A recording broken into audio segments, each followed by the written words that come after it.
네, 퇴근길 라이브 함께 하고 있습니다. 네, 트렌드 코리아 2023. 네, 우리 삼프TV와 또 트렌드 코리아가 함께 하고 있죠. 네, 내년의 트렌드 미리 한번 선점해 보시는 것도 좋을 것 같습니다. 네. 자, 그러면 오늘 저희 저녁 방송에서는 주로 이제 뭐 애널리스트 분들 혹은 뭐 전략 하시는 분들, 네. 뭐 자산 운용하시는 분들 등등이 이제 오셨는데 네. 오랜만에 언론인이 오셨습니다. 이분 모시기 힘들었다고 합니다. 맞습니다. 예, 저희가 오늘 함께 하실 분 동아일보 주성아 기자 함께 합니다. 기자님 어서 어서 오세요. 오십시오. 예, 안녕하십니까. 네, 반갑습니다. 반갑습니다. 네. 예.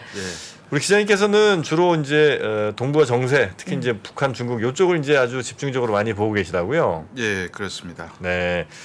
요즘에 북한이 지금 심상치는 않은 거가 맞는 거죠? 자꾸 우리가 너무 편하게 보는 겁니까? 아니면 원래 뭐 저 정도는 늘 하는 거니까 그냥 크게 신경 안 쓰고 넘어가도 되는 겁니까? 요즘에 그 북한이 미사일을 한 35발 정도 네. 쏜다고 집계되고 있는데 이건 뭐 흔히 나오던 행동은 아니죠. 아, 근데 뭐 우리가 지금 10월 31일부터 네. 11월 5일까지 한미 공중 합동 군사 훈련이 전개됐기 때문에 네. 북한에서 그에 대응해 가지고 뭐 당연히 뭔가 뭐 반응이 있는 건 당연한데 네. 이번 반응은 미사일 35발을 쐈다는 점에서 이건 예전에 없던 일이고 네. 또 북한의 발표이기는 하지만은 순항 미사일 2발을 울산 앞바다에 쐈다고 공지를 했습니다. 물론 울산 앞바다요? 예.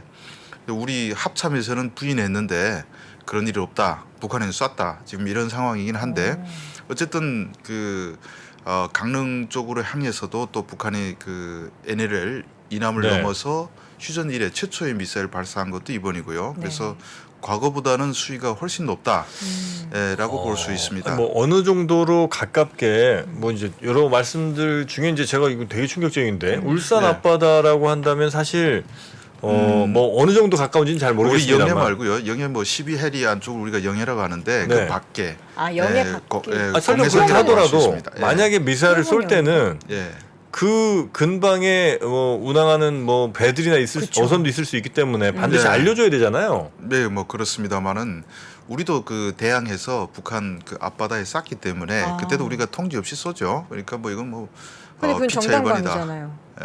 뭐 그렇게 볼 수 있습니다. 와, 예. 그랬었어요. 근데 이제 네. 북한은 쐈다고 주장을 하고 우리는 이제 아니다. 아닌 것 없다. 같다고 이제 네. 얘기를 하고 있고요. 네. 근데 이게 순항 미사일이라는 거는 워낙 고도가 낮기 때문에 우리가 갖고 있는 탐지기가 평소에 못할 집중해서 수도 보지 있다. 않으면 놓칠 네. 수도 있고 또 순항 미사일은 바로 이렇게 포물선 그림에 날아오는 미사일이 아니고 동해를 삥 에돌아 날아올 수도 있거든요. 바다 수평 아니 열전에서 그러니까 직선 날아오지 않고 네. 삥 에돌라서 날아올 수도 있습니다.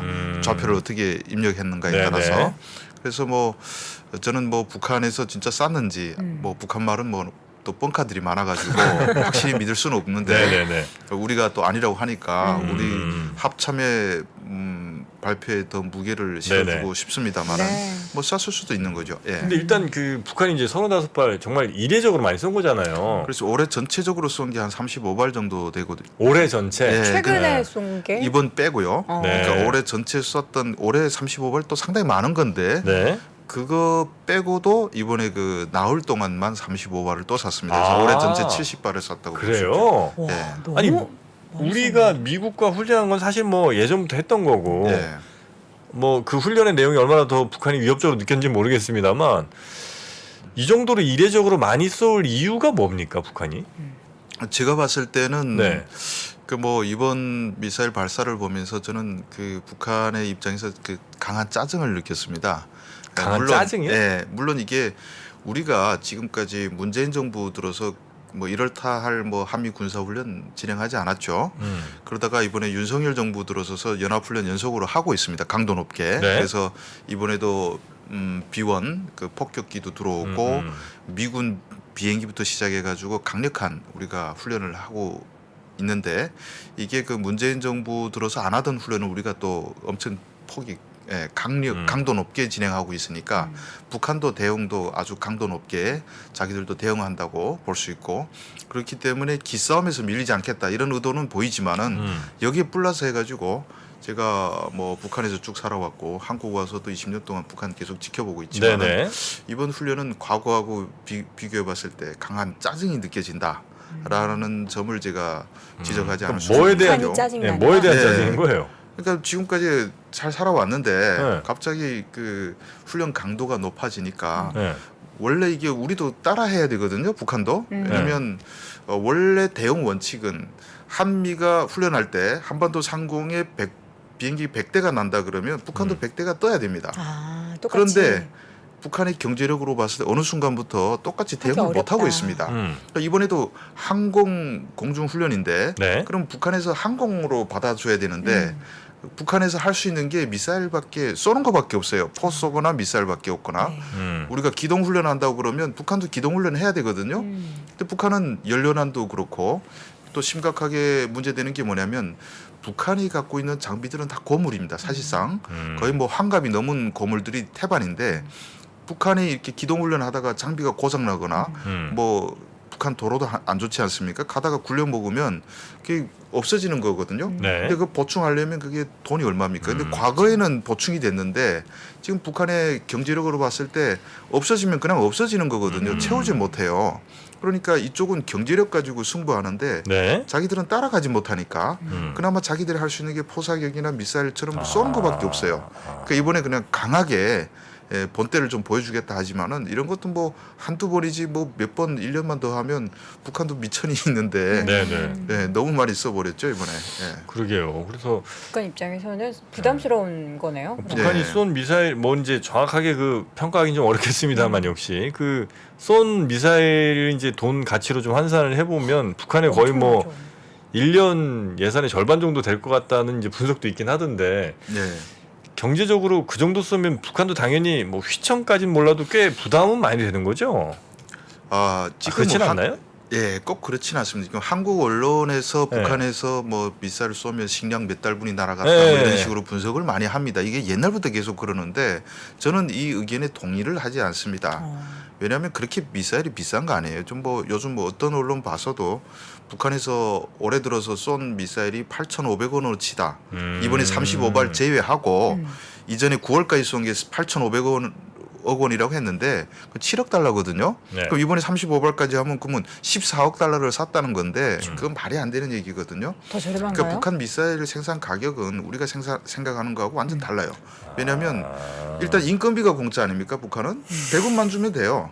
월급은 뭐 유명무실하고. 그러니까 우리 기준으로 생각한 거군요. 그렇죠. 그리고 스커드 미사일 같은 경우는 이 껍데기 만들어서 네. 엔진 좀 넣고 화약 넣고 쏘면 되는 거예요. 그러니까 북한에서 재료비라든가 거의 가격 계산이 안 되거든요. 거의 뭐 우리가 계산 안 될 정도로 정말 가격이 터무니없이 적은데. 네네네. 근데 문제는 이번에 쐈다는 순항 미사일 같은 경우는 상당히 비싸요. 왜냐하면 점점 미사일이 과거에는 쏘면 그냥 날아가서 포물선거리 날아가 떨어지면 끝이었잖아요. 네. 근데 명중률이 그게 한심합니다. 그래서 구소련에서 60년대 70년대 개발된 스커드 미사일 한 800기 정도 북한이 생산했는데 네. 이걸 가지고 한국의 공군 비행장 활주로 하나 깎기가 어렵습니다. 왜냐하면 원형 공산 오차 반경이라는 걸 쓰는데 북한 네. 스커드 미사일은 오차가 1km가 됩니다.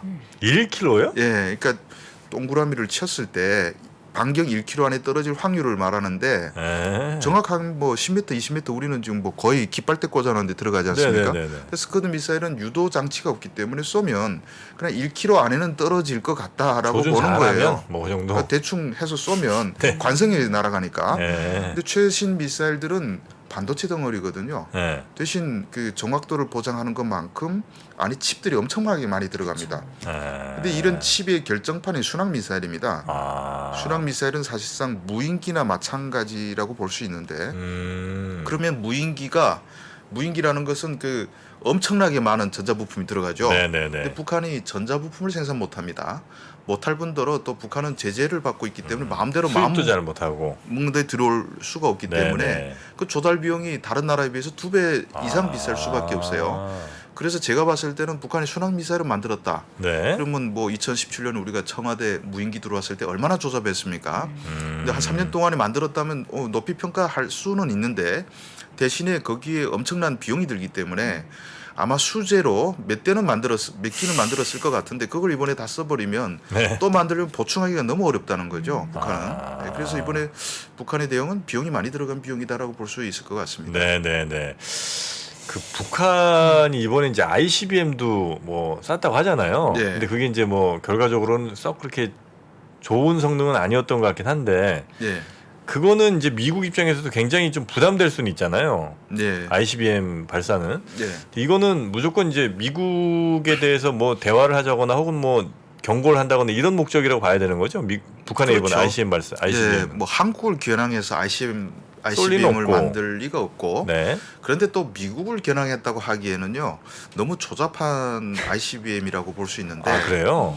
아마 미국 가서 미국 사람들 보고 물어보면 아 북한에서 핵 미사일이 날아올 것 같은데 뭐 공포감을 느끼지 않냐라고 생각하면 그렇게 생각할 수 있는 미국인이 단 한 명도 없습니다. 왜냐하면 미국의 감시 정찰 능력으로는 북한에서 암만 쏴도 암만 빨리 가도 한 40분 날아가거든요. 아, 그러면 그 동안에 북한은 충분히? 지구상에서 사라집니다. 그러니까 미국을 향해서 한 발 쐈다는 건 내가 죽겠다는 자살 공격인데 네. 그걸 미국이라는 나라가 소련도 수천 발을 갖고 있고 중국도 뭐 몇백 기의 핵 미사일 갖고 있는데 굳이 북한의 ICBM에 뭐 겁에 질릴 이유는 없거든요. 그래서 북한이 ICBM을 미국을 협박하느라고 만들긴 했습니다만은 실제적으로 그 협박이 되지 않는다고 제가 보고 있고 네. 또 하나는 북한의 ICBM이 아주 뭐 우리가 증명된 건 없습니다. 그러니까 미국까지 날아간다고 우리가 미사일 발사보고 증명을 해야 되는데 문제는 사거리를 그 미국까지 날아갈 만큼 북한에서 쏘게 되면 어디 떨어지든지 간에 미국 근처에 떨어질 수밖에 없어요. 네네. 예, 그러니까 북쪽으로 쏘면 알래스카가 있고 이쪽 동해서 쏘면 하와이 넘어가야 되고 또 이쪽으로 쏘면 호주 쪽 떨어져야 되는데 그러면 이게 미국에서 심각한 도발로 받아들여지니까 그렇겠죠. 북한에서 지금까지 사격 했던 것은 수직으로 발사해서 이렇게 거의 45도로 발사해서 90도 발사해서 떨어지는 거 측정했는데 우리가 보통 올라간 높이 보고 사거리를 추정을 합니다. 네. 그러니까 미국 저 정도 올라갔으니까 미국까지는 갈 수 있겠다. 근데 문제는 그거 플러스 해가지고 미사일이라는 게 사실 거의 뭐 대기권 어떻게 가는지 그리고 떨어질 때 이게 마찰열이 엄청나게 네네네네. 소비되기 때문에 탄두를 보호해야 되거든요. 네. 뭐 기술이 조금만 떨어져도 그 너무 온도가 몇천 도의 온도를 견디면 떨어져야 되는데 미사일 그 명중률이 엄청나게 영향받을 수가 있습니다. 떨어질 때 막 이렇게 휘청휘청하면 열이 네네네네. 너무 많으면 그래서 그런 거를 우리가 북한에서 그런 기술까지 확보했는지를 봐야 되는데 이렇게 올라갔다 떨어지는 건 봤는데 과연 대기권 진입이 제대로 되고 명중률은 어느 정도 되고 이것을 아직 검증이 안 됐다고 볼 수 있는 거죠. 네. 그런 거 쏠 때는 중국이나 러시아에 미리 통보 당연히 했겠죠? 아마 하지 않았을 거라고 봅니다. 하지 않았을 거라고 보신다고요? 예. 굳이 뭐 북한이 중국이나 러시아에 뭐 통보할 이유가 없죠. 예. 뭐 그래요? 그쪽 식민지도 아닌데 그건 뭐 굳이 그래요? 네. 그래도 다 얘기할 것 같아. 핵실험조차도 중국에 통보를 하지 않고 하거든요. 아. 그러니까 뭐 ICBM 같은 거는 문제가 뭐 통보를 안 해도 당연한 건데 근데 이번에 지금 화성 17형이라고 북한에서 만들 수 있는 가장 최신 또 가장 크기도 합니다. 이걸 쐈다고 북한에 주장하는데 우리가 사진을 보니까 14형, 그러니까 14가 17보다 훨씬 뒤진 거 아니겠습니까? 전 버전 같은 거예요? 예, 전 버전이라고 볼 수 있는데 네. 그걸 쏘고 미사일이 빠르니까 우리가 미처 이렇게 화면으로 보기 어려운 걸 이용해서 자기들은 17형 쐈다고 하는데 우리가 전문가들이 보면 저거 14형 쏜 것 같다. 그것도 제대로 2단 분리, 3단 분리가 제대로 안 됐다라고 보는데 이게 왜 그러냐면 북한 미사일은 기본적으로 최신 미사일은 수제라고 볼 수 있습니다. 그러니까 계열 생산 들어가려면 막대한 장비가 들어가야 되고 네. 근데 계열 생산 들어가야 똑같이 이렇게 만들 수 있는데 북한은 뭐 김정은이 만들지 않으면 죽인다고 하니까 손으로 깎아서 빼바로 갉아가지고 만드는데 이게 한 번 쏠 땐 날아갈 수도 있어요. 네. 두 번째는 또 만드는 게 또 틀릴 수가 있다는 거죠. 그래서 이번에도 미사일이 실패한 걸로 우리가 파악하고 있습니다. 그러니까 균일한 품질을 기대하기는 좀 어렵군요. 그렇죠. 공신력을 우리가 담보하기 어렵다. 볼 수 장인의 손길이 들어간 장인 정신으로 만든 겁니다. 예, 쉽게 말해서 그 우리가 삐걱하게 되면 끝나는 거죠. 그래요. 와. 근데 이렇게 되다 보면 김정은 체제가 대내적으로 조금 위협받진 않을까 하는 이제 걱정인가 이게 하여튼 그런 생각하시는 분들도 계신데 그러니까 예를 네. 들면 내부적으로. 예, 내부적으로도 이 미사일 맨날 이거 쏘느라고 우리나라 뭐 제대로 못 챙기는 거 아니냐 혹은 이제 대외적으로도 맨날 이거 해외 이렇게 막 협박 같은 거 해봐야 뭐 돌아오는 거 하나도 없이 맨날 경제 제재만 이렇게 오는데 예. 결국은 북한 내부의 어떤 뭐 불만이라든지 이런 것들로 김정은 입지만 좀 좁아지는 거 아닌가 하는 생각들도 하시던데 그렇지는 않나요? 그렇지는 않습니다. 그러니까 오히려 그 반대라고 볼 수 있는데 아, 입지가 더 이번에 단단해져요? 미사일 쏘고 하는 게 내부용이라고 볼 수 있는 거죠. 왜냐하면 외부에서는 이게 얼마나 그 과장된 건지 잘 알지 않습니까? 뭐 울산 앞바다 쐈는데 그쪽에서 뭐 데이터도 공개 안 하면 우리는 뭐 이런 건 없었다고 볼 수 있는 것이고, 그리고 ICBM 같은 거 쐈다가 실패하면 실패했는지 안 했는지 우리가 알 수가 없는 거죠. 네. 근데 북한 매체들 보면 실패가 없어요. 항상 성공입니다. 쏘는 장면, 발사되는 장면, 노동신문 그 방송을 통해서 또 공개를 하거든요. 북한 사람들은 그게 실패인지 성공인지도 모르고, 야, 우리가 강력한 미사일 이번에 쐈구나. 우리가 참 대단한 나라다. 그럼 적들이 그 군사훈련 한다니까 우리는 굴하지 않고 하고 있구나. 이런 것들을 심어주는 거지. 오히려 한국에서 군사훈련 한다는데 우리가 대응 안 하고 가만히 있다 이러면 오히려 김정은 입지가 더 떨어지는 거죠. 그러니까 아, 우리 지도자가 대단해서 전혀 기가 죽지 않고, 예, 그리고 뭐 도발에는 도발로 네. 우리가 응징한다. 뭐 이런 이미지를 심어주려는 목적이 큰 거죠. 아, 그렇습니까? 미사일은 미사일이고 더 이제 우리가 걱정하는 건 핵실험 하는 아, 거잖아요. 핵실험. 네. 핵실험은 뭐 진짜 하고 있는 겁니까? 지금 뭐 7차 핵실험 얘기 나오던데. 7차 핵실험의 얘기가 나오는데 이 핵실험 얘기가 우리가 그 심심하면 나옵니다. 그래서 5월 달에도 핵실험 심심한가요? 당장 할 것처럼 모든 아. 언론이 도배가 됐죠. 도배가 됐는데 뭐 중간 선거 전에 꼭 한다 이런 얘기도 네. 있었는데 넘어간 거 같고요. 중간 선거 지금 오늘인데 근데 제가 5월 달에 뭐 저도 유튜브 주성아 TV 운영하고 있는 입장에서 네네네. 맨날 그 북한 얘기를 그 제가 하고 있지만은 네. 그쪽에서 제가 저도 유튜브 생방합니다. 해가지고 언제 핵실험 언제 하십니까? 저는 토요일에 합니다. 아, 토요일에. 몇 네. 시에? 토요일 오후 3시에 합니다. 토요일 오후 아, 3시. 그렇군요. 네. 그래서 그때 제가 그랬죠. 핵실험 얘기가 왜 나온지 모르겠다. 지금 북한은 핵실험을 할 이유가 없다. 예. 그러니까 지금 북한의 핵실험이라는 것은 과거에 모든 거 다 이뤘다고 발표를 했습니다. 아, 핵 관련해서는 네, 소형화도 이뤘다고 했고 심지어 수소 폭탄까지 만들었다고 공포를 했거든요. 그런데 이제 와서 더 핵실험을 통해서 증명해야 될 게 없습니다. 예, 그렇지 않습니까? 뭐 수소 폭탄이 있다, 소형화 다 이뤘다. 근데 굳이 핵실험해서 뭘 이룰지를 우리가 알 수가 없고, 또 하나는 핵실험을 할 동기부여가 없습니다. 왜냐하면 과거 북한에서 핵실험할 때는 미국과의 그 말하자면 협상이라든지 이럴 때 큰 카드 하나 만들려고 하겠지만은 지금 미국의 관심, 세계 관심이 우크라이나 전쟁에 가 있기 때문에 북한에서 핵실험 한 번 더 했다고 해서 신경 쓰지도 않아요. 그러니까 지금 다시 와서 이번 지금 11월에 이 시점에서 뭐 핵실험 뭐 김정은이 뭐 마음대로 언제 내일이라도 하라고 그러면 할 수는 있겠죠. 근데 그걸 해서 뭘 얻겠냐 보게 되면 얻을 게 마땅치 않습니다.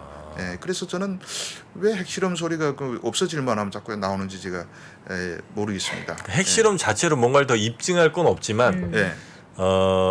위기감 고조라든지 뭐 주변국의 경고 메시지 혹은 북한도 어쨌든 이제 대화를 통해서 뭔가 좀 얻어내고 경제적인 이런 건 좀 네. 얻어내고 싶은데 영 관심들 안 가지니까 네. 에라이 핵이나 한번 좀 터뜨려서 사람들 좀 위기감 좀 조성해서 대화에 좀 나서게 해보자 이런 건 있을 수 있지 않나요? 아, 뭐 지금까지 핵실험이 주요 목적 중에 하나가 그거가 네네네. 맞습니다.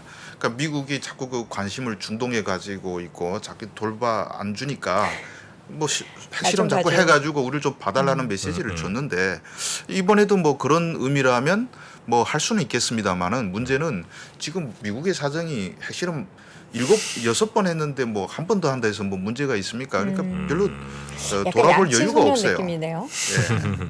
아 그래요? 그럼 실익이 없다 그렇죠. 북한으로서. 계속 이제 양치기 소년처럼 뭐 떠들어봐야 그럼 그 이제는 뭐 앞으로도 더 굳이 핵실험할 이유는 별로 없겠네요. 앞으로도 굳이 없죠. 예. 그래요? 그럼 이제 지금 만약 북한이 뭔가 더 이전보다 위협적인 뭘 보여주려면 미사일 개량해갖고 그걸 이제 뭐 예를 들면 뭐 몇천 킬로 더 보낸다 이런 거 정도는 위협적일 수 있으나 그것도 이제 그것도 잘 안 별로예요? 먹힙니다. 이제는 북한에서 쓸 수 있는 카드가 별로 없어요. 아 그래요? 솔직히 한국에서 북한에서 핵실험을 했다 해도 지금 한국에 있는 국민 중에 큰일 났다고 생각할 사람이 어디 있습니까? 이미 다 약간 겪어봤는데 무뎌졌어요. 최근에도 네. 막 쏠 때도 사실 뭐 그 지금 지역에 계신 분들은 워싱턴 겨냥한 무슨 뭐 다탄두 미사일 만들었다고 공포한 마당에 뭐 한 음. 번 더 쐈다 해서 뭐 또 크게 겁이 질 이유는 없죠. 그래서 네네네. 북한이 자기가 가지고 있는 전략적 그 자산에 대해서 이미 다 소진해 버렸기 때문에 지금 와서 뭐 더 한다고 해서 크게 관심을 가질 것 같지 않고 오히려 미국을 자극해가지고 미국의 전략 자산들이 계속 한반도에 들어오죠. 그럼 뭐 중국이 제일 이럴 때는 곤욕을 치릅니다. 지금 북한 명분으로 미국이 근처에 막 계속 오죠. 아, 계속 와서 항공모함 갖다 놓고 훈련하고 뭐 항공모함 이러면 갖다 놓고 뭐 사드. 대표적인 사드 같은 게 네. 대표적인데 그 사드가 뭐 북한을 겨냥한다 하지만은 중국이 제일 지금 그거에 불편하죠. 대해서 불편하죠. 근데 아. 자기 옆에서 좀 조용했었으면 좋겠는데 중국의 입장은 북한이 좀 조용하게 있었으면 좋겠는데 가뜩이나 지금 중국 자체가 미국하고 다이다이 뜨기도 힘든데 옆에서 그 자꾸 그 망정 노릇을 하니까 미국은 중국 때문이 아니야 하면서 북한 때문이라고 자꾸 그 병력을 이쪽에 갖다 놓으니까 엑스맨이네요. 약간 예, 중국 그러니까 입장에서는. 시진핑이 지금 제일 열받아야 될 상황이고 아, 그래요. 지금 당대 해가지고 음. 3기가 시작됐는데 근데 중국이 그 시진핑 2기 시작되기 전에 당대 직전에 핵실험을 했거든요.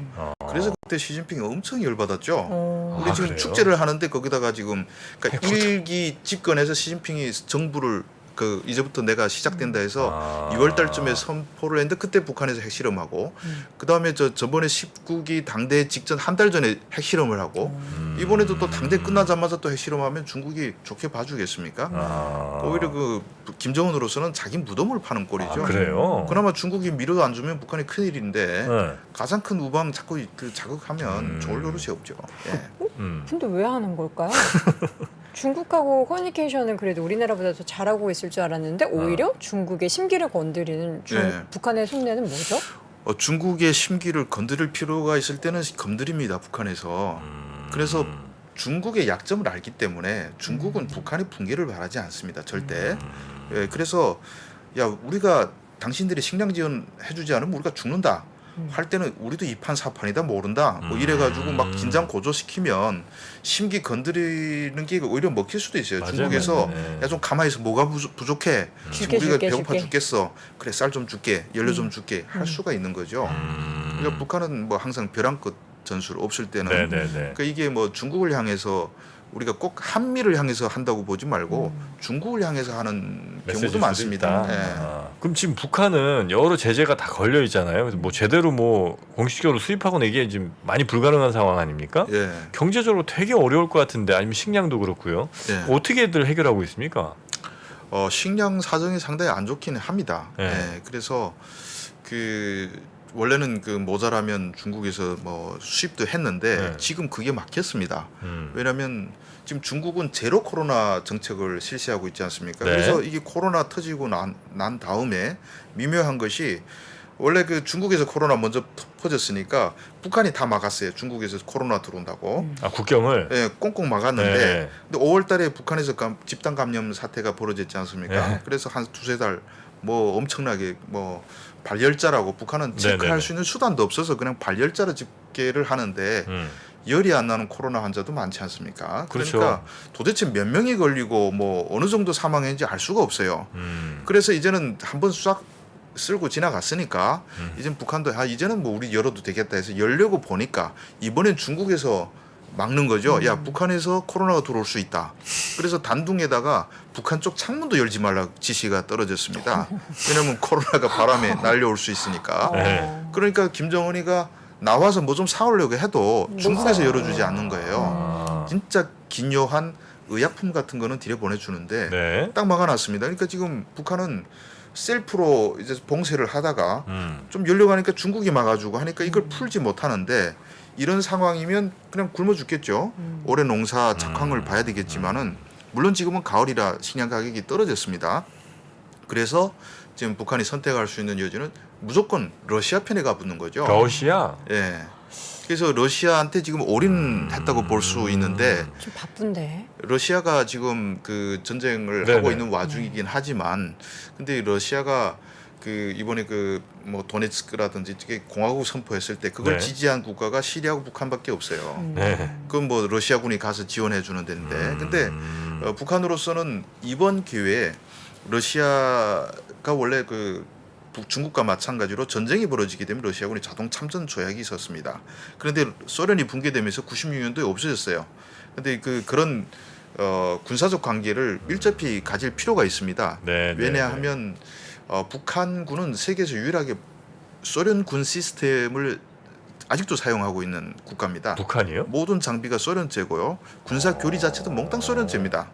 이렇게 100% 소련제로 아직까지 무장하고 있는 나라가 없기 때문에 네. 그러니까 군사 뭐 병력 지원해주고 장비 제공해줘도 소련제를 러시아제를 받아와야 되거든요.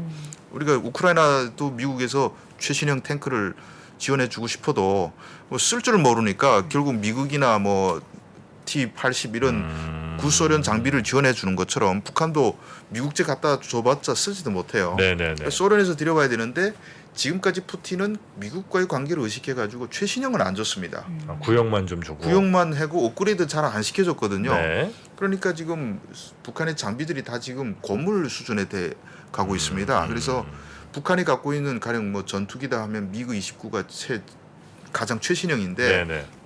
그게 지금 한 16대 정도 갖고 있고 나머지는 다 그보다 더 낡은 미그 23, 21 이런 건데 한 30년 된 거 아니에요? 30년이 아니고 거의 환갑이 되고 있습니다. 예, 아, 그래요? 쓸 수나 없네 거의. 날긴 해요. 6.25 전쟁 때 쓰던 날기- 비행기도 날기는 하거든요. 아. 근데 미그 29도 80년대 초기 버전입니다. 네. 그러니까 지금 40년 지났으니까 어떤 상황인지 뻔히 업그레이드 안 되고 네네네. 그다음에 소련제 전투기들은 엔진 수명이 극단적으로 낮습니다. 아 그래요? 예, 그러니까 미국의 전투기들 뭐 F-15, 16 이런 거는 엔진 수명이 한 6, 7천 시간 이상 됩니다. 그 정도 쓰면 엔진을 다시 바꿔줘야 돼요. 네네네. 근데 미국인은 400시간에 불과합니다. 그러니까 엄청 짧네. 예, 훈련을 좀 뭐 한 10년 하다 보면 엔진을 바꿔줘야 되는데 안 바꿔주는구나. 엔진이 핵심 아닙니까? 그 네. 러시아에서 안 해주는 거죠. 그래서 이번에 러시아하고 그 접근해가지고 군사적 그 교류를 다시 재개하는 것과 동시에 식량 사정도 풀겠다 이런 의도가 있습니다. 그래서 올해에 러시아가 아주 풍년이 들었습니다. 그래서 가령 뭐 러시아가 1년 식량 생산량이 뭐 1억 2천 톤 정도 됐습니다. 밀이나 뭐 옥수수 이런 거요? 네, 밀 같은 경우는 네. 해마다 뭐 한 7천만 톤 정도 나왔는데 올해 풍년이 들어서 2천만 톤 더 생산됐어요. 9천만 톤. 근데 오히려 러시아는 이 식량을 수출하려고 하니까 수출길이 좀 제재 막혔죠. 받아서 썩히게 될 판이거든요. 아. 2천만 톤이 많아졌는데 썩히게 됐어요. 그러니까 북한으로서는 저중에 100만 톤만 가져와도 굶어 안 죽지 않습니까? 아. 그러니까 지금 러시아에다가 포탄도 갖다 주고 미사일도 갖다 주고 심지어 뭐 건설단도 파견하겠다고 지금 모집하고 있습니다. 북한 내부에서 인력까지 파병해서 네네. 그때까지 뭐 받아오겠습니까? 식량 받아올 거 아니겠습니까? 그러면 러시아에서 한 100만 톤만 받아오면 내년도 굶어 죽지 않겠다 이런 계산을 하고 있는 것으로 보이죠. 아 네. 그래요. 자, 북한의 도발. 보니까 사실 북한이 중국이랑 굉장히 친한 줄 알았는데 중국이랑도 뭔가 계속 밀당을 하고 있다라는 생각이 드는데 네. 우리나라랑은 뭐 더 심하게 밀당을 하고 있죠. 우리나라와 북한 음. 뭐 거의 지금 이제 우리나라랑 북한은 뭐 그냥 단절 상태 아닙니까 이제? 그 밀당이라고 말하기가 좀 그렇죠. 밀당이라는 건 뭐 그래도 애정이 있을 때 밀당을 하는 거 아니겠습니까? 네. 근데 뭐 윤석열 한민족이. 정부 김정은하고 애정이 있다고 보기는 어렵고요. 근데 남북 관계라는 게 그렇습니다. 우리가 여기 3프로 TV가 경제 TV고 주식을 전문으로 취미 가진 분들이 많이 보고 있지 않습니까? 네네. 근데 뭐 그런 주식 TV에 갑자기 북한 얘기가 튀어나가지고 시청률이 중요합니다. 얼마 되겠지 모르겠습니다만은. 중요합니다. 우리 항상 네. 주식시장의 지정학적 리스크 프리미엄이 좀 깎이는 네. 근데 그런 게 남북 있습니다. 관계도 주식 시장하고 비슷합니다. 좋을 때가 있으면 또 내리막이 있고 이렇게 포물선 이렇게 곡선을 그리면서 네. 바닥이 네. 됐다가 올라갔다 하는데 2018년이 아마 고점이었다면 이제 내년이나 뭐 2024년쯤에 또 바닥을 볼 수도 있고 바닥이 있으면 또 항상 내려가는 부분 없으면 또 올라갈 네, 때가 네, 있고 네, 네. 그래서 윤석열 정부는 이렇게 지금 보면 바닥인 상황이고 또 그리고 북한하고 잘 지내봤자 뭐 얻을 게 없잖아요, 솔직히. 이 정부가 굳이 접근할 이유가 없거든요. 그 문재인 정부도 뭐 특별히 얻어온 건 없는데 네네. 그렇다 해서 뭐 그 정치적으로 봤을 때 남북 관계에서 김정은하고 회담하고 하면서 지지율이 엄청나게 올라갔으니까 그건 얻었지 않습니까? 근데 윤석열 정부는 보수층들이 지지하니까 김정은하고 지지하게 되면 굳이 또 지층이 뭐 그렇게 지지율이 올라갈 이유도 없어요. 오히려 갈등 상황이 더 좋을 수도 네, 있고. 그래서 그냥 이 상태로 방치하는 것이고 네. 또 김정은 입장에서 보면 과거 우리가 문재인 정부 때 9.19 군사합의 2018년도에 맞아가지고 네. 우리가 군사훈련 거의 안 했습니다. 근데 훈련을 안 하는 군대는 사실상 군대가 아니죠. 군대는 항상 전쟁을 가상해서 네. 훈련을 해야 유사시에 쓸 수 있는 게 네. 한 번을 위해서 10번을 훈련해야 되는데 우리가 안 하고 있었거든요. 근데 김정은도 마찬가지입니다. 김정은도 문재인 정부 들어서 훈련을 거의 안 했습니다. 아, 그래요. 북한군. 근데 우리 같이 그 선진 군대는 훈련을 안 해도 믿는 구석은 있어요. 왜냐하면 신형 미사일을 개발해서 배치했다 그러면 뭐 이번에 사고도 나긴 했습니다만은 그래도 우리가 다 실험을 아주 몇 번의 실험을 거쳐서 신뢰성을 가졌을 때 배치하지 않습니까? 네. 몇 년 동안 해가지고 그러니까 새 미사일이 오면 이게 뭐 사고 날 수도 있겠지만은 기본적으로 새 거니까 쏘면 나간다는 믿음이 있어요. 근데 북한 같이 고물 군대는요 시간이 지날수록 과거 고물이 점점 더 고물이 되기 때문에 한 4년 굴리지 않으면 이게 굴러갈지 모르거든요. 비행기도 이게 날아갈지도 몰라요. 네네네. 그러니까 김정은으로서는 4년간을 훈련 못했습니다. 예, 자기도 합의 지킨다고 안 했거든요. 그러니까 내 군대가 갑자기 비행기 또 하면 몇 대나 뚫을 수 있을지, 군함은 과연 뭐 나가긴 할 수 있을지, 탱크는 굴러갈지 궁금할 거 아니겠습니까? 그러니까 김정은으로서도 지금 시점에서 군을 점검해봐야 되는 시점입니다. 그래서 이번에 지금 그 비행기 한 150대 띄웠다고 뭐 선전하지만은 네네. 우리가 그 사진 조작을 다 밝혀냈지 않습니까? 저는 북한에 뜰 수 있는 비행기가 150대라는 거 믿지 않습니다. 그렇게도 안 돼요. 예, 워낙 고물들 돼가지고. 근데 뭐 그거를 한 우리가 40대를 띄워놓고 150대 띄웠다고 북한이 뻥카를 쳤다고 이렇게 우리 분석하고 있는데 뭐 40대 보다는 많이 뜰 수 있는 게 많겠지만은 그 속에는 6.25 때 전쟁 때 쓰던 비행기까지 다 포함돼서 한 100대는 뜰 수 있을까? 근데 김정은도 가서 봐야 될 거 아니겠습니까? 얼마나 네네네. 내 공군이 어떤 실태를 지금 실태 속에 있는지 해군은 어떤지. 그러니까 돌아가면 이번에 그 9월 달부터 10월 초까지 육해공을 점검을 한번 했습니다. 근데 제가 봤을 때는 그게 썩 시원치 않은 것 같습니다. 비행기 띄워놨더니 막 추락하고 고장나서 막 비상 착륙하고 이런 게 많거든요. 비행기는 이게 진짜 우리가 F5 우리 추락 사고도 보면 아주 그 바늘기 같은 구멍 하나만 놔도 추락합니다. 맞습니다. 네네. 근데 북한에서 지금 4년 동안 점검 안 하고 갑자기 띄우라고 하니까 막 사고 나고 비상 착륙하고 막 이러니까 아주 기분이 안 좋았던 걸로. 근데 참관하는 김정은 얼굴 표정 사진들이 나온 거 보니까 상당히 심각해 있고 김정은만 심각했는 게 아니라 뒤에 있는 지휘관들 얼굴 보면 훈련이 잘 됐든 웃어요. 예, 그런 거 사진 골랐을 거 아니겠습니까? 그때 뒤에 있는 그 표정도 북한 안 좋아요. 장성들의 얼굴 표정도 아주 심각해요. 그러니까 올리다 보는데 막 비행기가 막 떨어지거나 막 저건 쟤는 왜 옆으로 빠지지 막 이럴 정도로 심각해서 보는 게 보이거든요. 그래서 네. 김정은이 아마 만족을 못했던 걸로 이렇게 분석하고 있습니다. 그럼 재래식 무기 특히나 이제 뭐 방금 말씀해주신 뭐 전투기라든지 이쪽에 어쨌든 더 투자 혹은 뭐 강한 힘을 좀 주려고는 하겠네요. 이 상태로 놔두진 않을 거 아니에요. 근데 문제가 뭐냐면 투자를 못 한다는 돈이 거죠. 없죠. 돈이 돈이 없어요. 없어서? 예. 공수가 안 되니까. 그러니까 이미 환갑 지난 비행기를 계속 쓰는데 버릴 수는 없고요. 예, 그것마저 없으면 진짜 공군이 없어지거든요. 그러니까 네. 쓰긴 쓰는데 이건 시간이 지날수록 계속 어디가 고장 날 수도 있고 뭐 어디 사가 빠질 수도 있잖아요. 썩는 데도 있고 뭐 연료도 없어서 뭐 제대로 훈련도 못 했으니까. 그래서 항상 김정은은 없어지면 추락하면 없어지는 거예요. 보충이 안 됩니다. 그러니까 훈련도 마음대로 못 해요. 그 북한 비행사들이 상당히 지금 그 훈련한다 그러면 진짜 겁에 질리는 게 이 비행기 타고 갔다가 떨어지면 큰일이지 죽지 않습니까? 네네. 그래서 예전에 그 김정은이가 갑자기 공군 2014년에 비상해가지고 그 공군 훈련을 벌려놓은 적이 있습니다. 비행기. 네. 그러니까 공군에서 야, 우리가 이거 준비됐다는 걸 보여주려면 이 공군 참모총장이 직접 비행기 타고 올라가는 게 제일 좋지 않겠습니까? 했거든요. 네, 그 참모총장 하다가 북한군 부참모장 하는 사람한테 이 사람이 나는 나이가 들어서 안 돼 이랬거든요. 그러니까 나이가 든 사람이 가면 더 감동시킬 거 아니겠습니까? 그러니까 내가 아파서 이랬는데 아픔이 더 올라가면 더 감동 주지 않겠습니까? 팩트예요? 아니면 그냥 농담이에요? 진짜 팩트예요. 그래서 할 수 없이 공군 그 부총 어공렬이라고 어금철이라고 네. 이 사람이 비행기 타고 탔습니까? 올라갔습니다. 어떻게 올라갔는데 살아는 왔는데 네. 그때 비행사들 북한에서 퍼진 소문이 오금철이 안 올라간 진짜 이유가 북한 공군 실태를 너무 잘 아니까 비행기 망가져 떨어질까 봐. 지금 훈련 안 하던 비행기 몇 년 안 하던 비행기 끌고 올라가면 추락하면 죽지 않습니까? 그러니까 올라갈 때마다 북한 비행사들은 죽음의 공포를 느끼면서 올라갔다는 내려오거든요. 예, 그래요? 그런 상황입니다. 그래서 지금 이번에 띄운 게 40기를 띄웠는데 이번에 10월 초에 한 거. 네네네. 근데 사실은 뭐 날 수 있다고 보고한 비행기는 한 200기는 될 겁니다. 근데 그 중에서 가장 이거는 요 작년에 떠봤으니까 괜찮을 거야 하는 거 모집에서 작년에 올린 거지. 아니 점검을 안 합니까? 계속? 하죠. 하는데 그거 열심히 하는 사람 별로 없어요.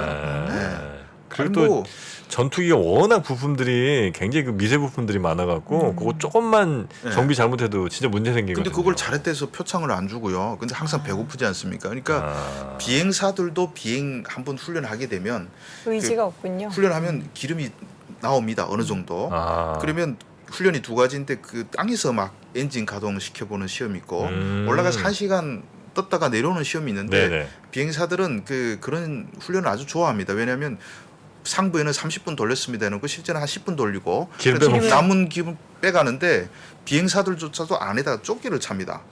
비닐 조끼. 왜요? 기름? 거기다 기름 채워가지고 나가는 거죠. 이렇게 그래서 나가서 팔아먹고. 그 정도예요. 뭐 그런 상황이 북한 공군이라고 볼 수 있는 거죠. 지금은 좀 안 할 수도 있는데 뭐 예전에 그랬습니다. 예. 다들 궁금해하시는 어떻게 이렇게 북한의 사정을 잘 알고 계시냐. 어, 정말 너무 오늘 재미난 썰을 많이 휴민트들을 많이 풀어주셔서. 심어 놓으셨죠? 그렇죠. 제가 뭐 20년 동안 기자하면서 북한 내부에 뭐 제 정보원들도 뭐 있고 유지하고 있고 계속 그 북한에서 20여 년을 살다가 와서 한국 와서도 북한을 계속 지금까지 평생 들여다보고 있기 때문에 내부를 잘 알고 또 탈북자들이 한 3만 명 정도 한국에 3만 5천 명 정도 네, 들어와 네, 있는데 네.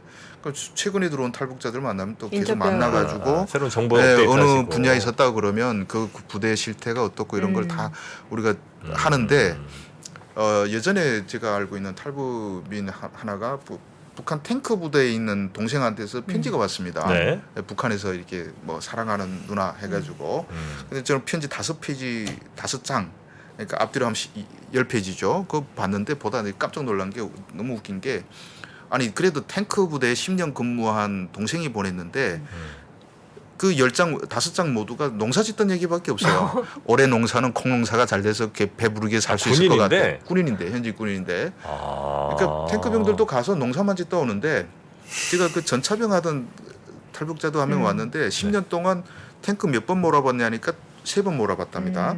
500m 2번, 4km 한 번 몰아봤대요. 10년 동안요? 예. 그러니까 500m는 뭐냐면 그 이제처럼 점검차 갱도에서 뽑아 내오느라고 그 500m 해보고 4km는 어떻게 운전해봤냐니까 4km는 그 수리소에 한번 맡기를 하고 그 역까지 수리소까지 넘어가고, 가는데 4km. 예, 역까지 기차역까지 가는데 4km. 네. 그 정도 수준이면 전쟁이 일어나서 탱크 몰고 내려오라 그러면 북한 전차병들이 한 절반은 굴려 먹지 않을까. 가다가 서고. 그리고 2017년에 어떤 일이 있었냐면 10월 10일 공화국 창건 열병식이 있었는데 네. 그때 그 김일성 광장 주석단 앞을 탱크가 지나가지 않습니까? 네. 그래서 이렇게 석대에서 9대가 이렇게 대열을 짜가지고 나오는데 주석단 앞에서 한 대가 고장 난 거예요. 아이고 그 그래서 시커먼 연기 팍 사열하는 데서. 예, 김정은이가 보는 앞에서 여기서 지금 사고 난 거예요. 나오다가 아이고야. 10대 정도는 확실하게 그 보내야 되지 않습니까? 근데 그것도 나오다가 고장 나가지고 네. 급히 또 견인 와가지고 끌고 내가고 난리가 난 건데 그동안 광장이 연기가 새까맣게 찼거든요. 근데 그때 하필이면 그 외국에서 또 이렇게 사람들도 많이 외신 기자들 오고. 부르고 생방송을 했는데 그 망신 난 거죠. 아. 한국에도 그때 찍은 캡처한 사진들이 있는데 아 그래요? 그다음부터 북한에서 생방송 안 합니다. 열병식. 오다가 뭐가 고장 날지 모르거든요. 그러니까 열병식에 쓸 탱크 9대도 그렇게 골라내기 어렵다는 거죠. 아 근데 자꾸 이런 얘기 듣고 최근에 뭐 포사도 사실 크게 우리 시장도 보면은 안 움직이잖아요. 네. 그게 너무 이거 안보 무딘 거 불감증 아닌가? 아닌가 이런 생각 드는데 예. 어떻습니까? 너무 좀 대응도 그렇고 전체적으로 국민들이 별로 불안해하지 않는 거. 불안해하지 않는 게 저는 네. 좋다고 봅니다. 그렇습니까? 네, 우리 주식시장도 반응 이제는 안 하지 거의 않습니까? 없어요. 핵실험에도 맞아요. 반응이 없을 거예요. 네. 그러니까 우리 국민들은 아는 거죠. 미사일 쏘다 한 2분 정도 잠깐 했다가 그 관련 종목 이제 뭐 빅텍 이런 종목 팍 오히려 또 올랐다가 오르기도 내려오고. 하고. 예, 뭐 그런데 지금 우크라이나 전쟁이라는 큰 뉴스가 있으니까 세계 또 네. 경제가 지금 말이 아니지 않습니까? 네. 그러니까 북한은 우리가 지금 뭐 물에 빠진 놈이 비 맞는 거 두려워할 필요 없는 것처럼 북한 지금 파도가 오고 있는데 그 작은 북한이라는 물결은 사실 경제에 미칠 영향 크게 없다고 볼 수 있어요. 네네네.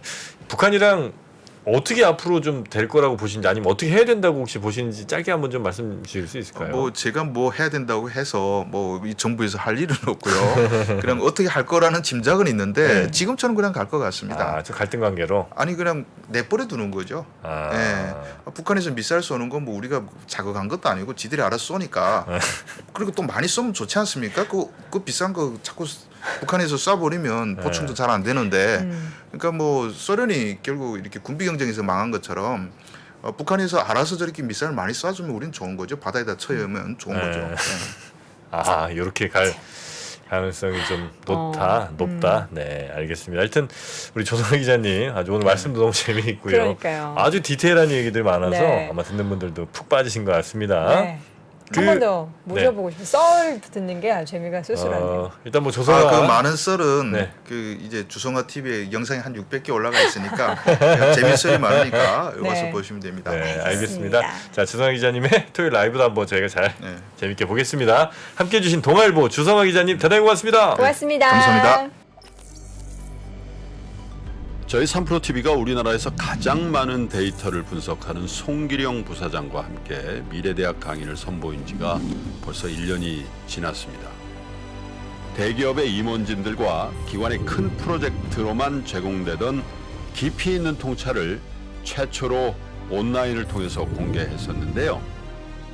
여러분들이 보내주신 다양한 피드백을 바탕으로 한층 더 업그레이드해서 다시 돌아왔습니다. 3프로TV 미래대학 확장판. 현상은 벌어진 거고 함의는 그 안에 들어있는 이유란 말이죠. 예측 그러셨는데요. 예측이 아니라 이해입니다. 그렇게 가게 돼 있어요. 누구보다 먼저 사회 변화를 포착하고 자신만의 전략을 수립하시는 귀한 시간이 되실 겁니다. 11월 7일까지 구매하시는 모든 분들께는 송기령 부사장과 함께하는 토크 콘서트 참석의 기회를 드리겠습니다. 영상 하단의 링크를 클릭하시거나 네이버에서 3프로TV를 검색해 주세요.